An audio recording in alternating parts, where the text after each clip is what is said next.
Hi, welcome to Newly Listed. I'm your host, Barrington Miller from the Canadian Securities Exchange. And today I'm here with a hot tech company called XRApplied Technologies. I'm here with Aleksey and Andreychenko. Did I get that right? He's the co-founder and chairman of XRA, as well as Matt Coleman, advisor to the board of XRA.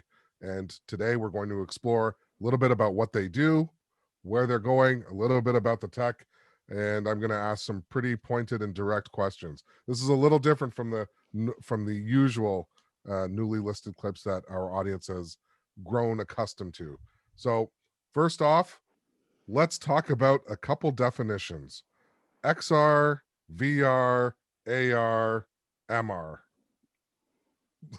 whoever wants to tackle it. What does it mean? If you are speaking about XR, it's about all the technologies that extend the reality. It might be virtual reality, it might be augmented reality, and immersive reality or mixed reality. So XR combines all of these technologies. We're going to jump right into the questions. This one's for Aleksey. What do you see as the biggest hurdles for widespread MR adoption? I think there are basically two big hurdles, which are the bulky, expensive headsets and the lags that the users might currently experience because of the slow networks. So I think these are the main two hurdles right now. But thanks to 5G, the landscape of communications is already headed to this direction. So I think that in the next 3 to 5 years, these problems should be solved. This leads me into my next question. Are you seeing a democratization of the hardware? Right now, the best example of the competition would be probably Oculus Quest 2.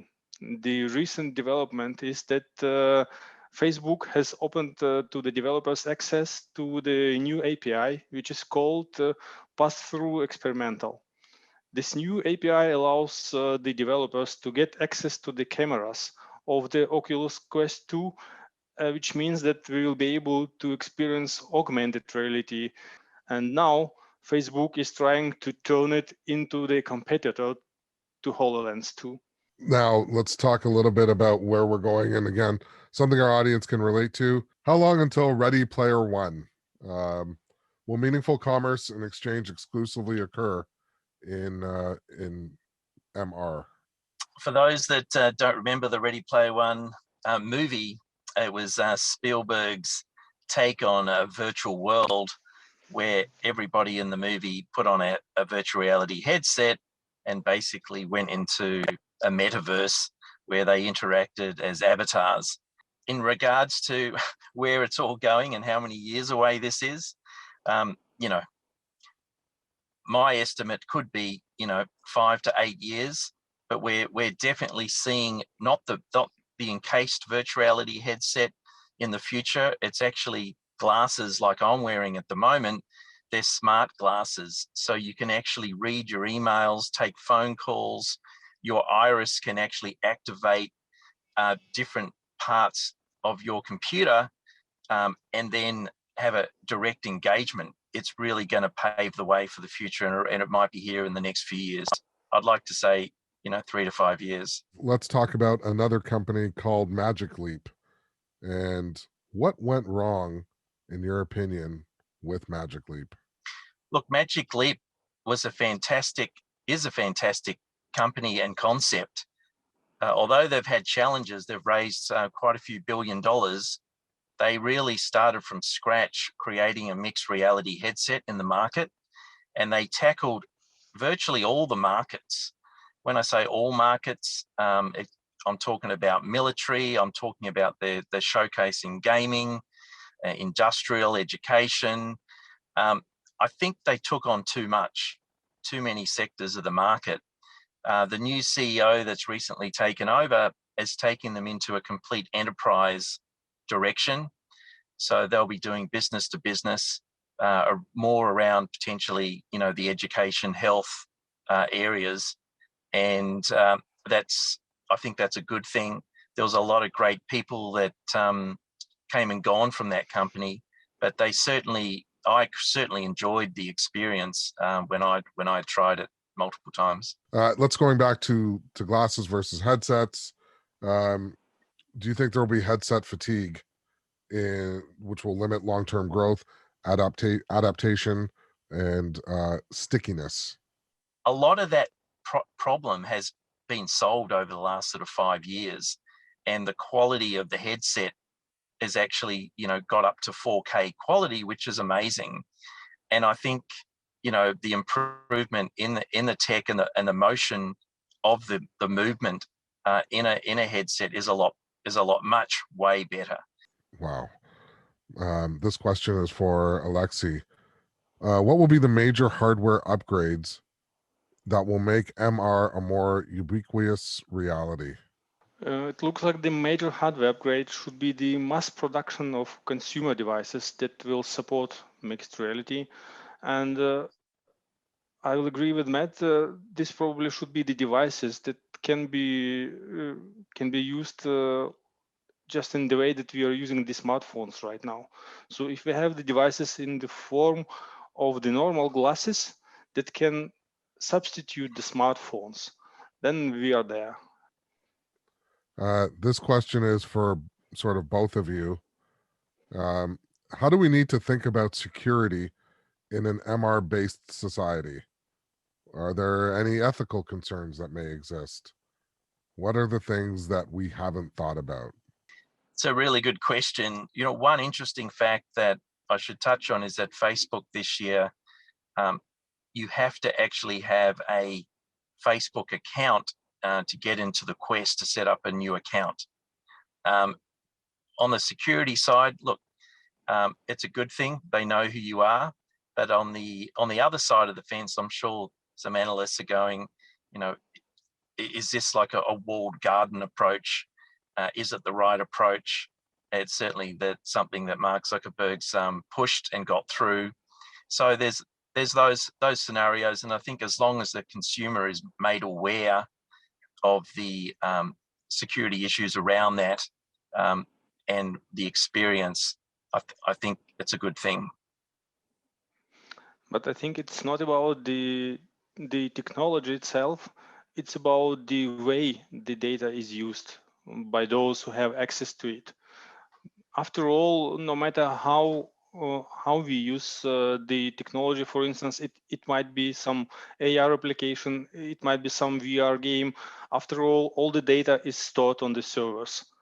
And the biggest question is how secure they are and how exactly the company, in this case Facebook, is dealing with the data that they have access to. Are there things that can't be digitized? Are there things that have limitations? Well, I'm sure you have watched Alien, directed by Ridley Scott, haven't you? Yeah. Do you remember the monitors in the cockpit of the spaceship? Yes. And they looked like the TVs in the 80s. So at that time, no one was able to imagine the flat touch screens. So in the imagination of people, there were no limits for traveling in space, but there were some limits in this sense. So no one was able to imagine some new type of screens. And I think that right now we basically don't have those limits. So anything can be digitized. And I will get back to your question about Player One, Ready Player One. Right now, there are even the suits that can make you think that you feel the rain that you can see in virtual reality. So I'd say that we are already 70% there. And right now, I'm sure there are no limits for digitization. This has been such an incredible and insightful interview. And so thank you both, Aleksey and Matt.